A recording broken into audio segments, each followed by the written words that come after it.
What's going on, everyone? Preston Stewart and Sayer Payne, joined today by Nick Laidlaw. Nick, thanks so much for taking the time, man. Yeah, no problem. Thanks for having me. So you do a lot of things, and I was trying to think of how to best introduce you, and I think the best way to do it is to ask you. How do you introduce yourself? What do you kind of lead with? What I like to say is I am an internet carrier pigeon. That's how I describe what I do. Oh, that's better than anything I would have come up with. That is very Yeah. good. So basically what I do is I find and locate people who are witnesses and participants of current and past conflicts. I write down what they say and I just pass it on unbiased, unaltered back to my community. That is so much deeper than anything I would have come up with. So you're talking about I would have probably started with a book, maybe. You've done this in a book form. You've done it on a lot on Instagram, I've seen.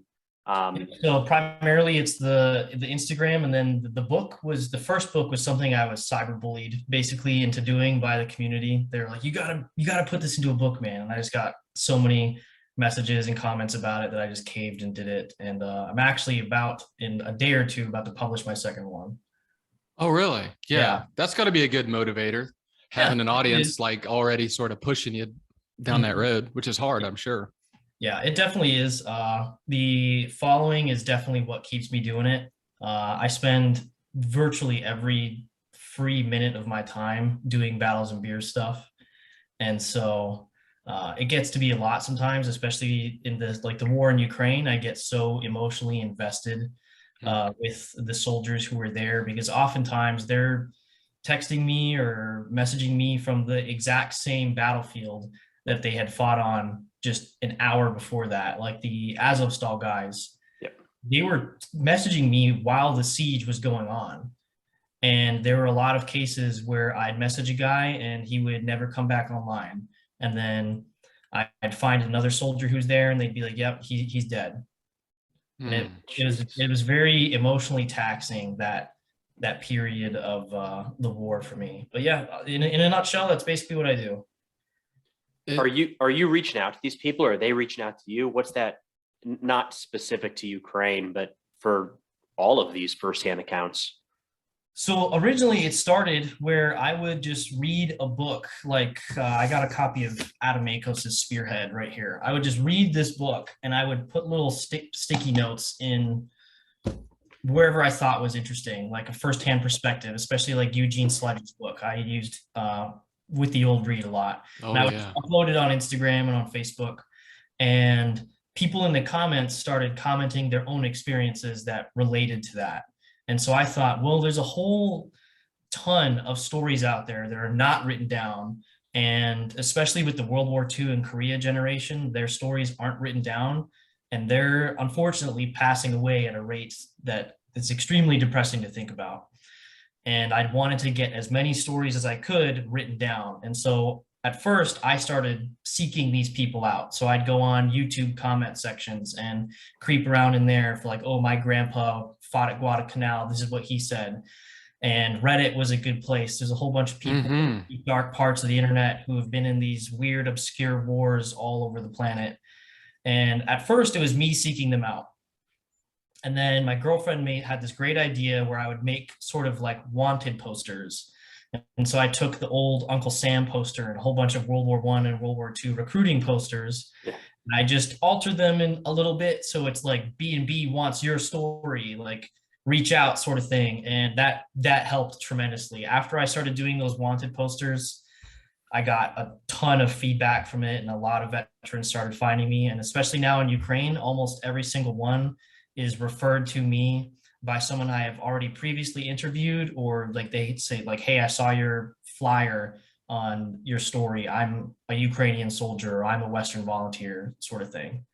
So it started out where I was seeking them out, but now my platform has gotten large enough where they trickle in towards me, and it's made my life a billion times easier. And this is Instagram, how your sort of community is that where it's built upon? Primarily Instagram. It was on Facebook. Facebook, I had like 80,000 followers, but they shut that down. They did not enjoy the perspectives of certain people in history. So now it's primarily Instagram. Random. We've we do a little bit of advertising on Facebook for the podcast, and it's like 50% of the ads get declined. Yeah. And like, it's not swearing. They decline things and say that it's like, what was it the other day? Hate speech. Well, political. Yeah. But it was something like the quote was like, Afghanistan has been a battleground. Afghanistan has been a battleground of empires for generations.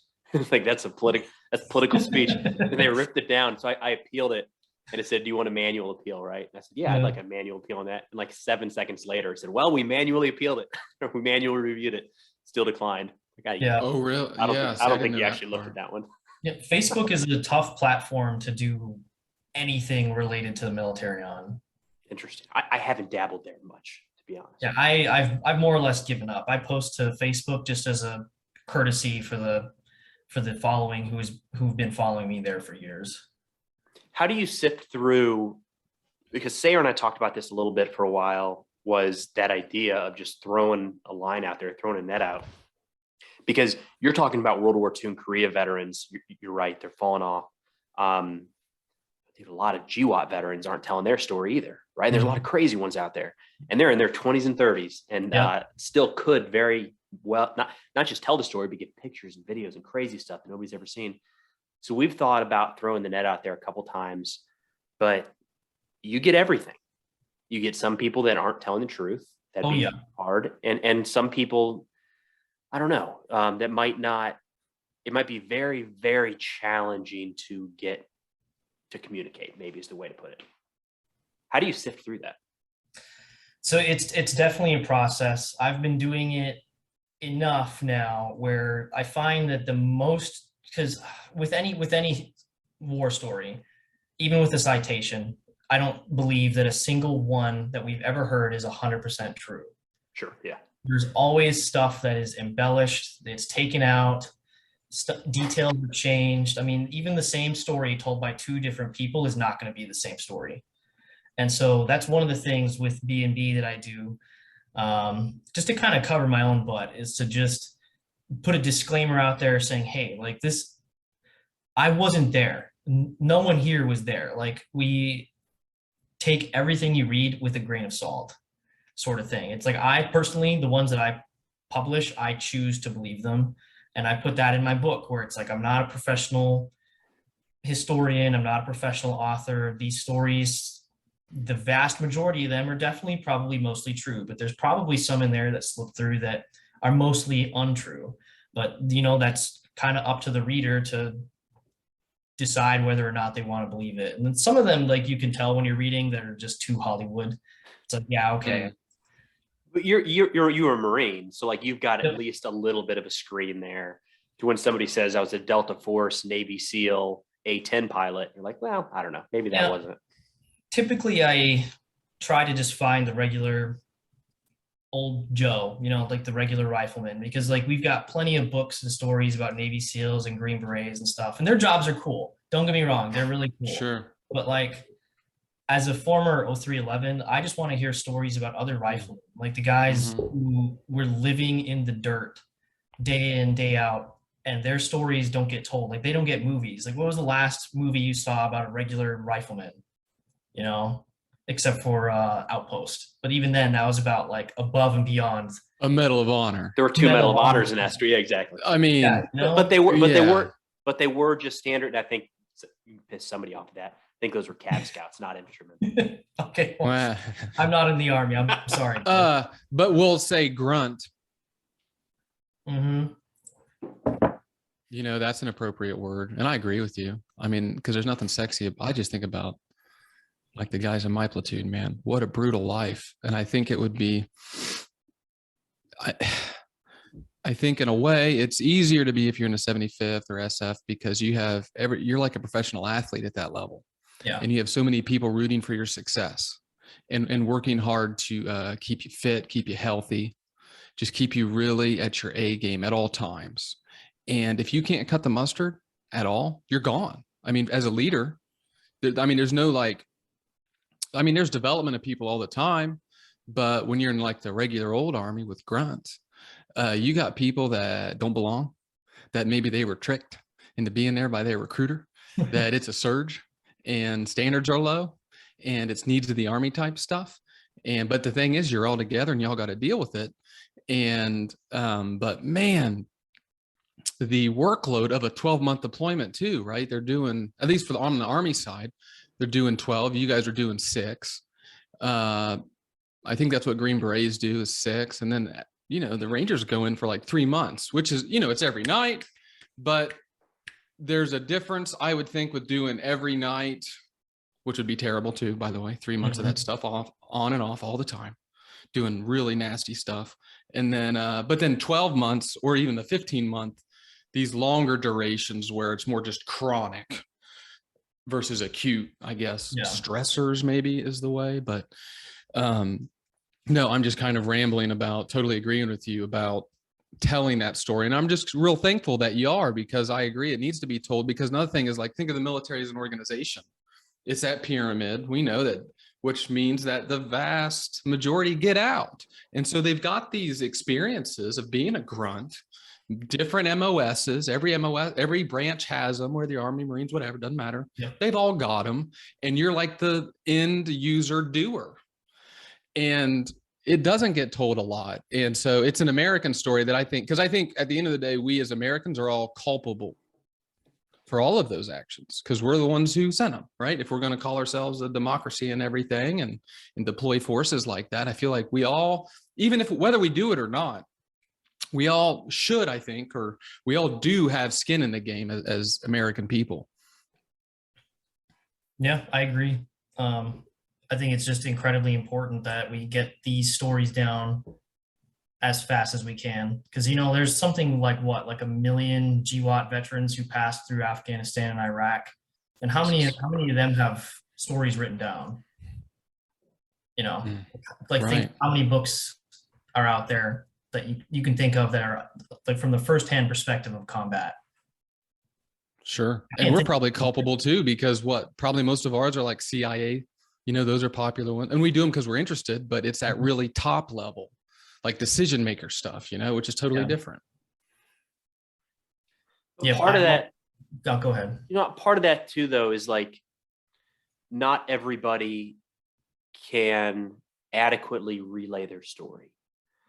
And it's not an age thing either. Like, most 18-year-olds probably couldn't, in the military, probably can't relay their story as accurately as you'd like.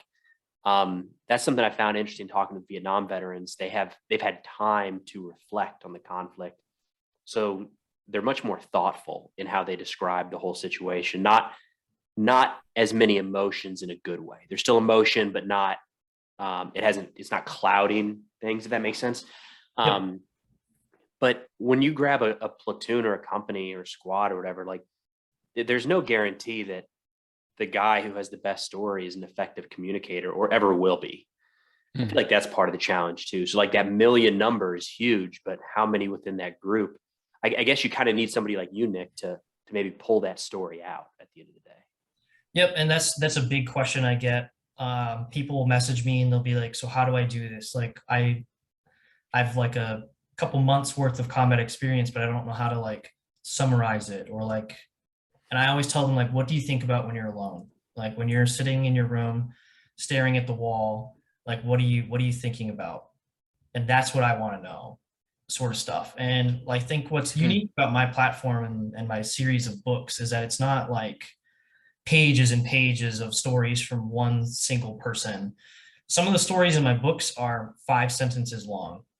And it could just be something like, I saw a kid step on a landmine and I still think about it to this day, sort of thing. And I think, like, even just short stuff like that, it's just a little piece of their life that we've like captured now forever, and it lives on. And I know it does help people psychologically, especially a lot of the GWOT veterans that I've spoken with. I've documented their stories and shared them, and they said, like, I read the comments afterwards and it made me feel a lot better about what I had experienced, because like other people had experienced it too, sort of thing. And it's like, I didn't think I was that. How do I describe this? They don't think they are as screwed up as they are told they are, if that makes sense. It's because other people have experienced this too, and it's not just them that it's affecting in such a negative way. Yeah. I mean, I always feel like, am I the crazy one? It's like you Yeah. always want to have that confirmation. Am I the crazy one, or are other people normal, or am I the weird one? Have you seen a common motif about these sort of core memory? Like, like when you're talking about a kid being hurt and something like that, or brother or sister in arms, things like that. Is there any sort of threads or similarities that go across probably generations or wars, things like that?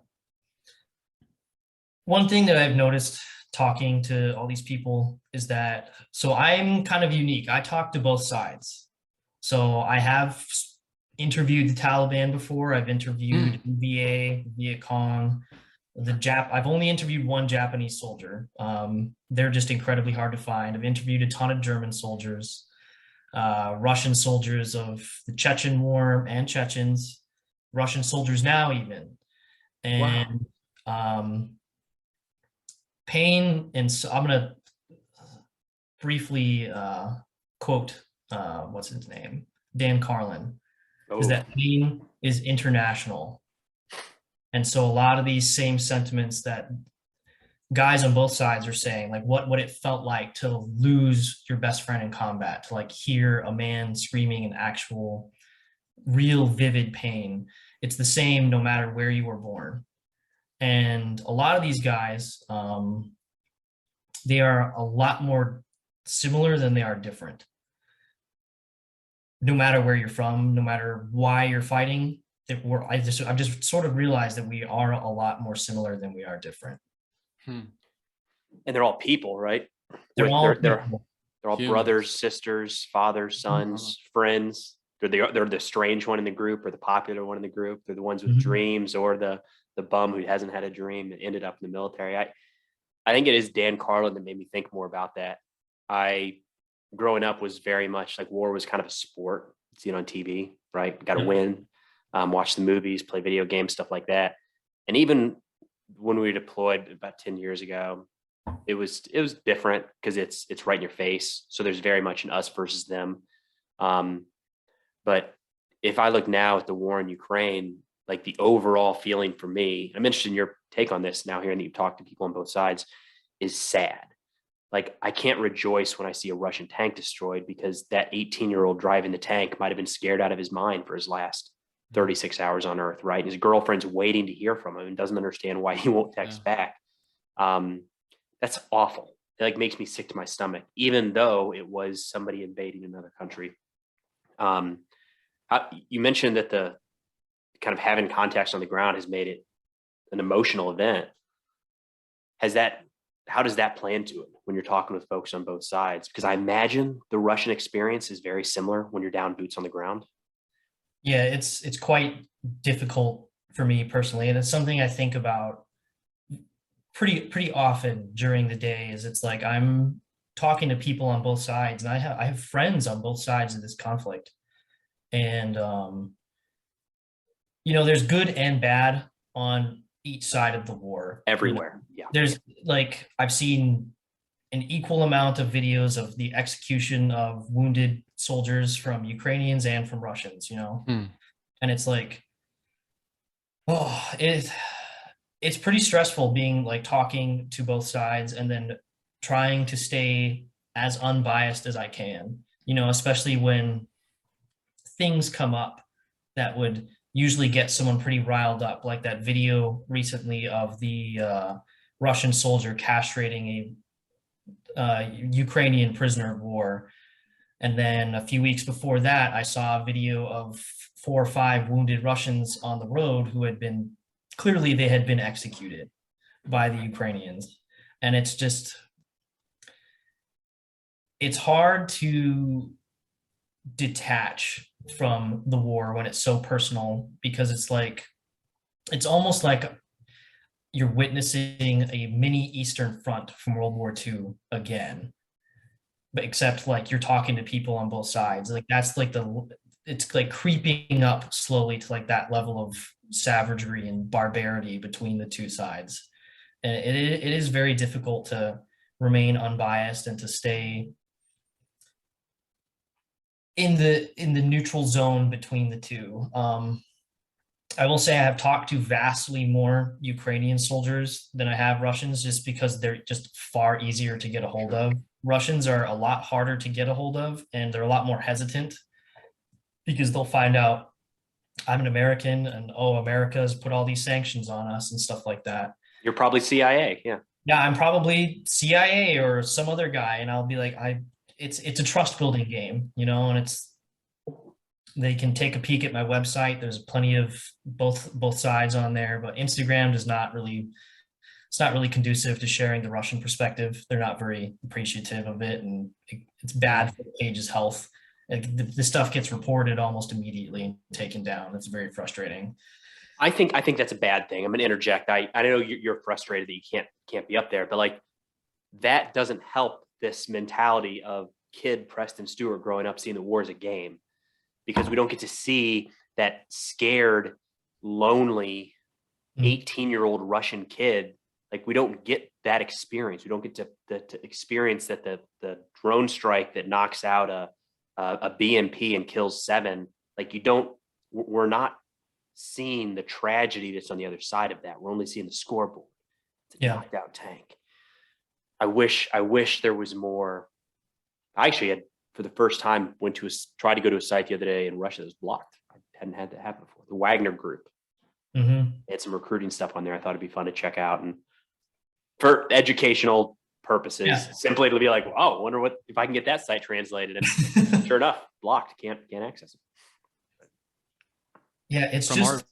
Go ahead. Interesting. I was just going to say that's blocked from you. Like, our government's blocking it.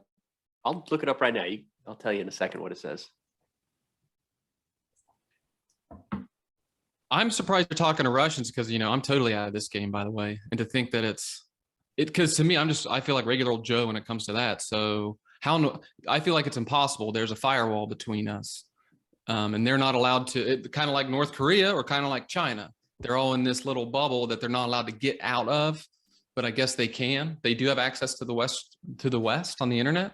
Yep, they do. They, like, right before the war, I had almost a little dialogue going between a Ukrainian soldier in the trenches and a Russian soldier just a couple of kilometers away from him. They were communicating to each other through me on Instagram. And once the war started, Putin declared that Instagram was like, I don't know, it was basically like fake news, like a site where fake news was spread about Russia, and he banned it in Russia. And so, you know, Russians who had Instagram no longer could communicate on it. And then I don't know what happened, but in the last month or so, a whole bunch of them have been getting back on Instagram and communicating with me. I wouldn't say like a whole bunch, maybe less than a dozen, but still in the last 6 months, that's a lot for me. And, you know, and if they want to, like, if people want to communicate with other people around the world, you can find a way. There are plenty of different apps out there, different methods of communication. Like, you can find a way. So that's good to hear. I mean, I'm glad. I think the more of that, the better. But the reality, the two 18-year-olds on that side have no say in that war. You know what I mean? Neither do you, watching it from afar. We're observing it. Yeah, you know? I had, I think, a very unique insight to the beginning of the war in terms of the conscripts and stuff like that. Right when the war started. So I'm friends with a former Russian soldier in the United States. And he has a lot of contacts still in Russia, and he was feeding me. He was kind of the middleman between information, so he was talking to them and stuff like that. And then one of his friends actually deserted the Russian army. And just recently, I had documented that guy's entire story of desertion. And that guy, he's 20-something years old, and he didn't want any part of the war. You know, like, he said what saved him was breaking his leg during training on the border. And why that saved him was because it gave him time to think about what they were doing, because he was in the VDV Airborne. So it's like their airborne forces. Drafted? No, he enlisted, enlisted for the same reasons why I enlisted in the Marine Corps and Sure, sure, guys sure. probably enlisted, just it's what men do and it's something important, I think, in my life, blah, blah, blah. Like, so he enlisted for the same reasons as I did, but he has family in Ukraine, family in Russia. And when he broke his leg, it gave him time to think about what they were doing because since they were VDV, they knew about the invasion before it happened, like before it was going to happen. And so it gave him Mm. time to think about what they were actually about to do. And then on the flip side of that, I was talking to a conscript just a few days ago, and they didn't know they were invading Ukraine until the night of. They were told they were going to be training, and then the next thing they knew, they were getting shot at by Ukrainian soldiers. They had no idea. And so, Did you say he was a conscript? yep, he was a The conscript. second one. By the way, I've spoken to World War II veterans that said that exact same thing that were paratroopers. Because they were like, I'm going to join the paratroopers because for that same reason, they'll know more information and they're going to use conscripts a lot differently. Let's put it that way. Yep, and you can just see from the pictures of the prisoners of war that they capture, that the conscripts were just sent in just to absorb gunfire and locate enemy positions. Like you can see that they've got like 20-year-old rifles and 2 magazines. Do you remember that picture that came out of those 2 Russian soldiers? They just looked exhausted and they looked 15, but they were probably 18, and they Right. had no body armor on. They just had like a load-bearing vest, and each one of them had like 2 mags. And I remember thinking, that's not an invasion force that's prepared. Like these guys were sent here to absorb gunfire. I can't find the Wagner Group website because it's a blocked website, so I can't so I can't search for it. It was a direct URL I went to, and I'm gonna dig that up and put that out. But I heard a random theory today that I hadn't heard before, and that was that the invasion was decided last minute, as in they weren't ready, they weren't prepared. It was going to be kind of a show of force, and then Putin decided, because for whatever reasons, he said no go. I don't know if we'll ever know that for sure, but if that is the case, it kind of lends some credit to the idea of like they were not ready. They did not have the forces required on the border. They had these conscripts who didn't know until the last minute. I don't know if there's any validity to that, but I would say that sounds very plausible. Like, because I remember thinking like seeing these like army group movements and like especially now like finding out like the rough troop numbers of the troops who were supposed to take Kiev. It's like what were they doing? Like it doesn't make sense. Like I don't remember what it was, but it was something like 10,000 troops that were pushing in like the Army Group North is what we'll call them. And it's like tens of thousands. Yeah, definitely less than 100 for sure. Yeah, and it's like, how are you supposed to take the capital city like with just this small number of troops? It just didn't make sense to me. My theory that doesn't matter is that it's just a giant movement to contact, where Putin's like, let's just see what happens. Cross the line. He doesn't care about conscripts. Go back to Call of Duty. Have you ever played the game where you're playing World War II and it's like you show up with just an ammo clip, right? And you have to wait on a guy to die. And you got to load it. You're gaining your equipment as the people in front of you die. Read Zinke Boys. I don't know if you've read that. You probably like it. That's in Afghanistan. That's about their stories, their war stories from Afghanistan, as told to a journalist that she just recorded it. She recorded whatever the guy had to say. And then the widows and the moms, what era? Whatever they had to say. 80s. 1 million soldiers went through, 100,000 a year. And those guys, guess what? They had no clue where they were going until they showed up and they were in country. And that was the first time they even held an AK, was in the middle of an ambush. And so to think that these guys are getting qualified and going to the range and how to even, because it's not like you grow up with a gun in your hand. Really anywhere. Some people might, but it's not like everybody knows how to shoot guns in Russia. So you got to learn how to handle it and everything. And they're literally learning on the fly. So I just kind of feel like it's a movement to contact against kind of the Ukraine, but then more importantly, what's the U.S. going to do? What's What are the other countries going to do? We'll see. We'll just keep pushing it. You know, they didn't on movement to contact in Crimea. They already did it in a way. Mhm. And so it's just that continued escalation to see what happens if you don't give a damn. I don't know if that's the case, but it's pushing buttons, obviously, and then it's a weird time to be testing waters, I feel like. Now's the time to test waters, isn't it? In periods like this in the world? Yeah. Nick, you were in Afghanistan, right? Very, very briefly. Well, works for a lead-in. The person you talked to from the Taliban. What the heck was that like? Yeah.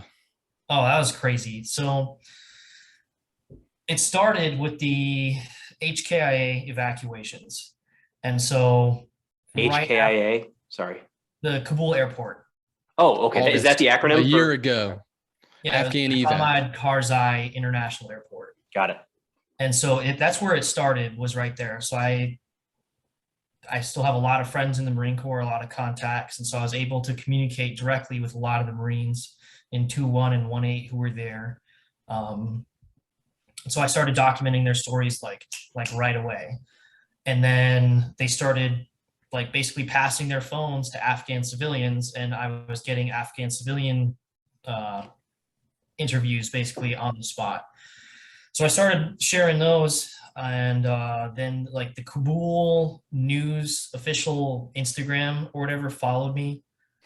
And so then after that, like a ton of Afghans started following me. And with any population of people that starts following me from somewhere, usually you'll get the opposing side within it. And so I know Taliban must have started following me. And then just like anyone, you know, like some lower level Taliban were like, I wouldn't mind like sharing my perspective, you know? And so I talked to 2 or 3 of them, and it was strange. You know, it was very odd. I will say that most of the ones I've communicated with since the war has ended were not hardcore believers in the ideology. They were just basically normal as like you can be in Afghanistan growing up in an American culture, like as much as you can consider them your average Afghan teenager. Okay.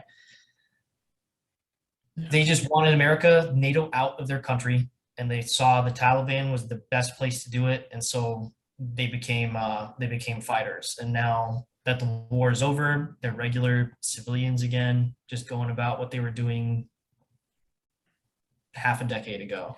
Were they Taliban during prior to the evacuation, or did they kind of jump on board there as that was happening? Some jumped on board as it was happening. Most of them were Taliban prior to. I did speak to a member who was present for the Battle of Marja, and so I am trying to find a Marine veteran of Marja, to set up a dialogue between the 2 of them. Yep. So that'll be interesting. That's another big project coming in the future. God.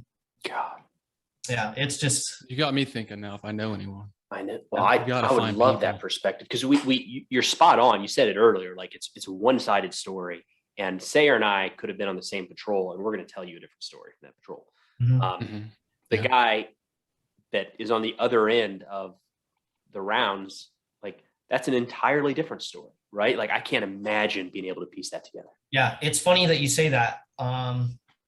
At the very beginning of the war, I documented a story from a Ukrainian soldier, and he was one of the guys who defended Kharkov.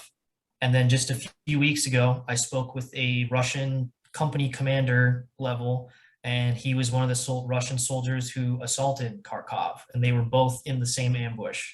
Neither knows that I've talked to the other one, but it's like when they're describing the situation, like you know this is the exact same ambush that they're talking about, and it's very interesting to get both opposite perspectives of the same event.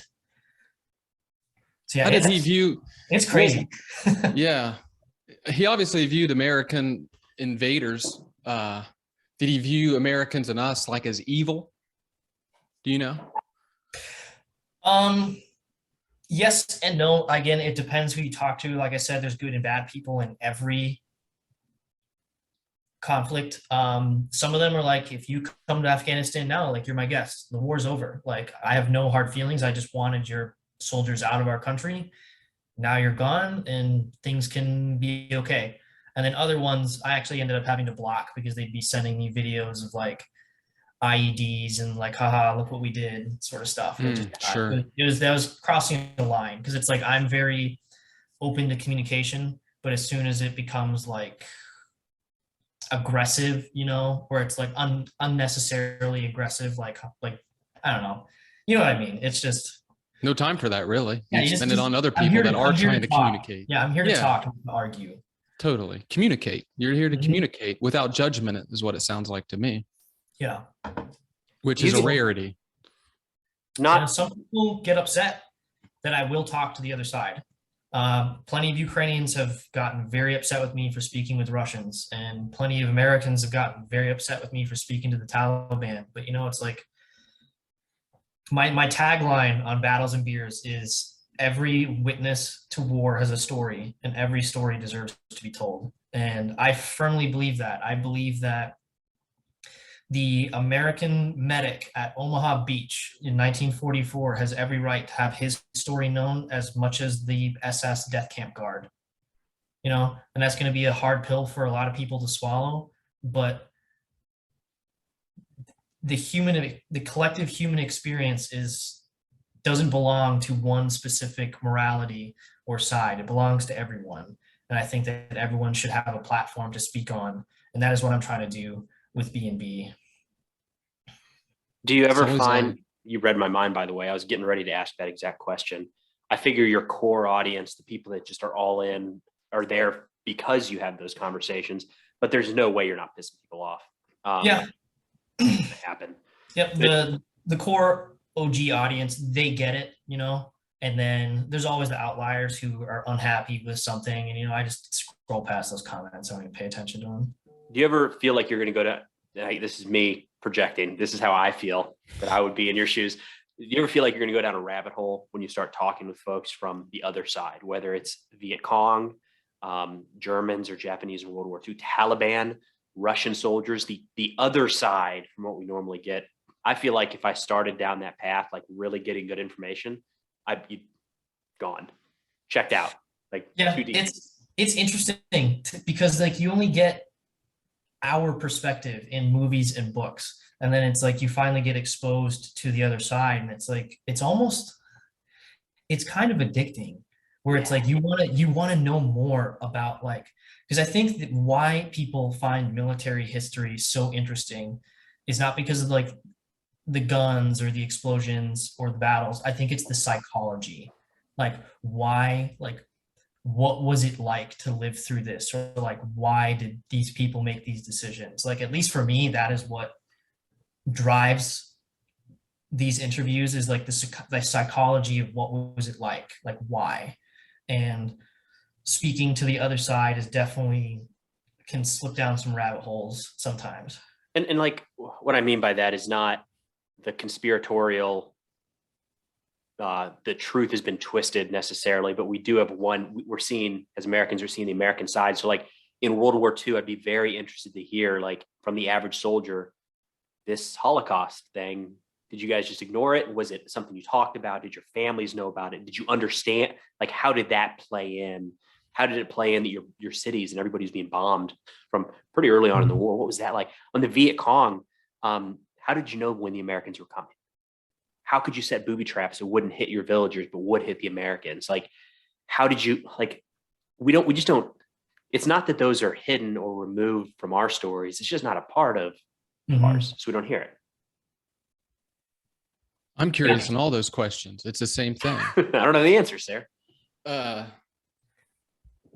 No, they're important questions. And to me, it's all about, I don't know, being either we'll call it a pawn, or being victimized by your government. Because to me, the question is, what brought that person there on that ground? Like, how did they find themselves there? Yeah, like, I will quote Dan Carlin one more time, and it is, sometimes the evil henchman and the helpless victim are often the same man. Say it again. And Sorry. Sometimes the evil henchman and the helpless victim are often the same person. And that's Right. what I try to keep in mind a lot, especially with the soldiers in Russia and Ukraine right now. Like you're talking about like Bucha and all of these other atrocities going on, like the bombing of civilian centers and stuff like that. I always try to remember that line from Dan Carlin where like these guys are doing horrible things, but why? You know, like what circumstances would they be in if this had never started? Sort of thing. Yeah. Would they be a middle school teacher? Yeah, would they, Instead of yeah, they could be a middle school teacher, something like that. Instead you of a know? camp guard at Auschwitz. Yeah. That's wild. And there's a difference between someone who volunteered to be a camp guard in the Auschwitz or in Auschwitz versus I'm going to go fight on the Western Front or Eastern Front. Like Even then, mocked. like even if you're volunteering for certain duties, like I know if I was a German soldier in the Second World War, and I had the opportunity for a cushy guard status at a camp, or being a soldier on the Eastern Front, where some crazy number, like 7 out of 8 German soldiers who died in the war died on the front. Yeah. 10 out of 10 times, I'm going to pick the guard. You know, and it's not because I hate Jews or whatever else. It's just self-preservation. Yeah. I try not to think a lot about that. There's a book I like called Ordinary Men. Yep. Yeah. Fantastic book. And it essentially kind of brings you back home to realize we're all the same. The people that have done these horrible actions throughout history, they're made up of the same thing you and I are. And we can sit here all day and say, I would have done this or I wouldn't have done that. And the reality is we just would have gone with the masses. We're not, the three of us are not any more special or brave or morally just than entire populations throughout history, you know? I agree. It's a fantastic book, by the way. Yeah. And the statistics state, I mean, the vast majority of all of us would have been Nazis, right? Like statistically, that was the case. And it's a tough question to ever ask. Well, like I'm saying, look at what happened to that country. The entire country flipped. You know, the whole thing did it. Oh, and if we lived there at that time, yeah, 18-year-old. You know, it's that question. Would I have been an abolitionist? Yeah. And then, you know, it's like, well, statistically speaking, no, you wouldn't have. You would have kept quiet. And most people did and allowed that stuff to exist right under their noses. That's what I'm saying. Yeah, I've spoken to quite a few SS veterans of the German military. And the consensus was that not very, very few of them joined the SS because they were promised they were going to get to kill Jews. They joined the SS for the exact same reasons I joined the Marine Corps, is that the uniforms were cool, the training was elite, they only took the best of the best, and it's like if you're an alpha male type person, like that's where you want to go. Yeah, sure. So I always try to keep that in mind, where it's like I'm gonna know better than anyone else historically. If this wasn't a serious conversation, I would have taken a dig at the Marines there, but I'm going to stay above it for now. Nick, are you working towards, do you have like, Sarah and I have been asked this recently and don't have a good answer, so maybe I'm going to try to steal an answer from you. Are you working towards something? Is this book like the thing you work towards each day? Is there something in the future you envision this turning into? That's the difficult thing, is I'm not exactly sure what I want B&B to be. Originally, it was just something I did in my free time, so I wouldn't spam my own personal Facebook and Instagram. And now it's just kind of grown and grown, and it's becoming more and more full-time. And so the books definitely help me continue to do this full-time. What I would like to do at some point in the future, like my goal is to make enough money through B&B to like hire a small team of guys, and then we actually go to these centers of conflict. So like what I would love to do is go to Nigeria and document the stories of the Nigerian soldiers fighting ISIS there, or go to Iraq and speak to the Iraqi soldiers who fought against ISIS, or those are crazy fights that we have no idea. Dang, man. Yeah, go to Myanmar and speak to the rebels down there. Libya, what the heck's going on there? And then afford to like travel to these different countries to interview veterans and stuff like that. Like before COVID and the war in Ukraine, I was planning to go to Russia to speak to last World War II veterans there, and that's what I would like to do is I'd like to do this full time. The books would just be a byproduct of what I'm doing. Mhm. But yeah, I just love being a carrier pigeon. I guess that's what it is. Dude, you're doing an awesome job. This is so cool. I knew generally what you were doing. I followed you on Instagram, but I did not know some of these deep conversations you've had. That's awesome. Yeah, what you guys see on B&B is just scratching the surface of the conversations that I've had, because I'm like half independent war journalist and then also like half therapist in a way.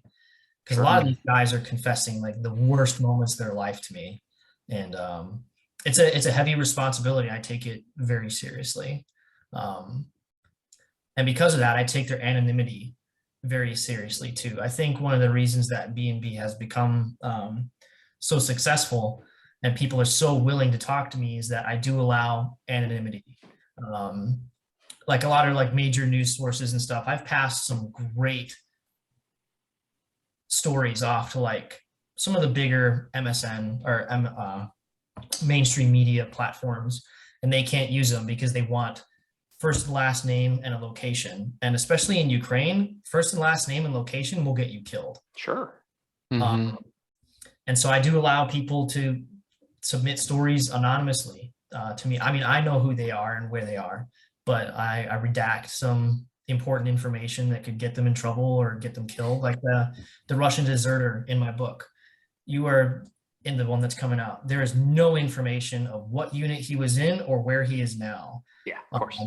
For each of the stories, actually, it shows a rough location of where they are.